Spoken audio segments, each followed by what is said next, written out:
प्रिय श्रद्धालुओं, जय श्री कृष्ण, जय श्री राम, जय श्री राधे राधे, जय श्री माँ काली। भगवती जगदम्बा की कृपा से सत्यव्रत का राज्याभिषेक और राजा अरुण द्वारा उन्हें नीति शास्त्र की शिक्षा देना, इस विषय पर प्रवचन श्रवण कीजिएगा।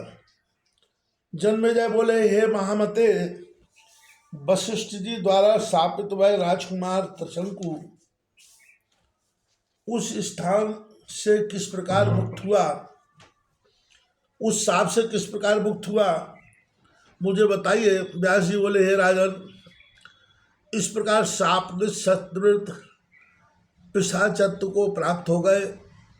वे देवी भक्ति में संलग्न होकर उसी आश्रम में रहने लगे। किसी समय सत्यव्रत नवाक्षर मंत्र का जप समाप्त करके हवन करने के लिए विप्रों के पास जाकर भक्ति पूर्वक प्रणाम करके उनसे बोले, हे भूदेवगण, आप लोग मुझ शरणागत की प्रार्थना सुनिए। इस समय आप सभी लोग मेरे यज्ञ में ऋत्युक होने की कृपा कीजिए।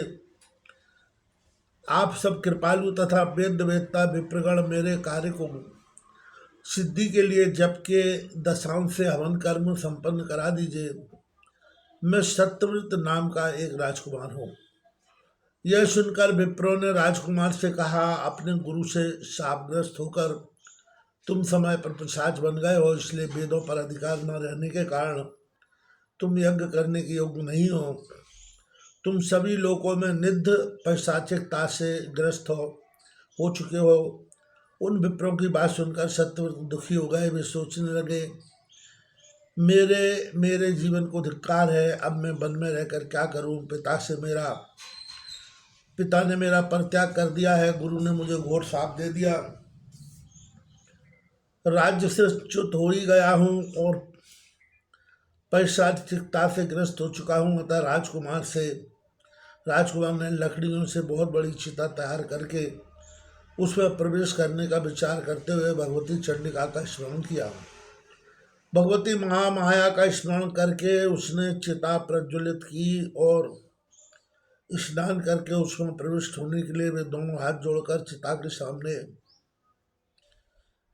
खड़ा हो गया। सत्यव्रत मरने हेतु उद्यत है, ऐसा जानकर भगवती जगदम्बा उनके सामने आकाश में प्रत्यक्ष स्थित हो गई और मेघ के समान गंभीर वाणी में उनसे कहने लगी, हे साधो, आप ये दुष्प्रयास क्यों कर रहे हैं? इस तरह अग्नि में देह त्याग मत कीजिए।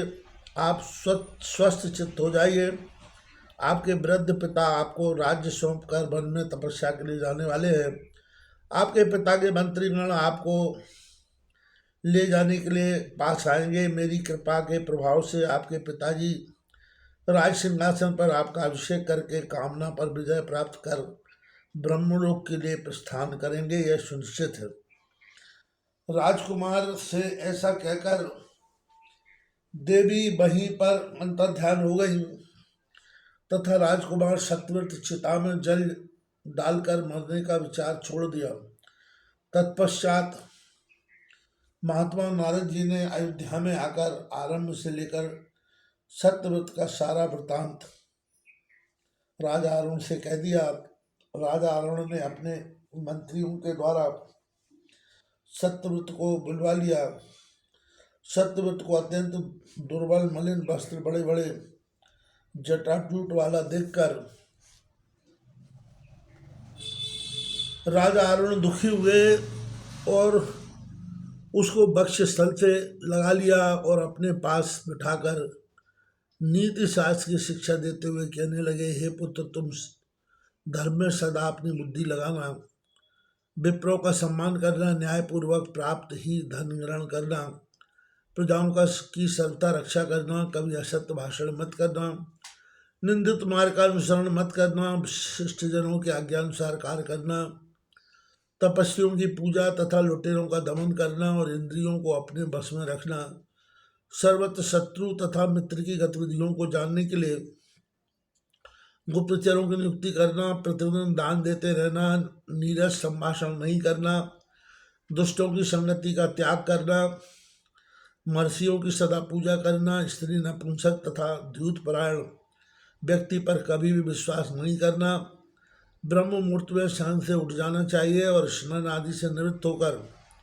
भक्तिपूर्वक पराशक्ति जगदम्बा की पूजा करनी चाहिए। हे पुत्र, पराशक्ति जगदम्बा के चरणों की पूजा ही इस जगदम्बा की सफलता है। एक बार भी जगदम्बा की महापूजा करके उसके चरणों का जलपान करने वाला मनुष्य फिर कभी माता के गर्भ में नहीं जाता, यह सर्वथा निश्चित है। सारा जगत दृश्य और महादेव दृष्टा तथा साक्षी है। इस प्रकार की भावना से युक्त होकर सदा भय युक्त चित्त से रहना चाहिए। हे पुत्र, तुम किसी भी परिस्थिति में लोभ बस धर्म का उल्लंघन मत करना और कभी भी विप्रों का अपमान मत करना, क्योंकि क्षत्रियों के एकमात्र आधार विप्र ही है। जल से अग्नि की, विप्र से क्षत्रिय की और पत्थर से लोहे की उत्पत्ति होती है। इस प्रकार नीति शास्त्र का उपदेश देकर अभिषेक की सारी सामग्रियां मंगवाकर शुभ दिन में उस राजकुमार को विधि पूर्वक राज्य शासन पर आसीन कर दिया और अपनी धर्मपत्नी के साथ पवित्रता से आश्रम वानप्रस्थ को ग्रहण किया। वे वन में गंगा के तट पर कठोर तप करने लगे।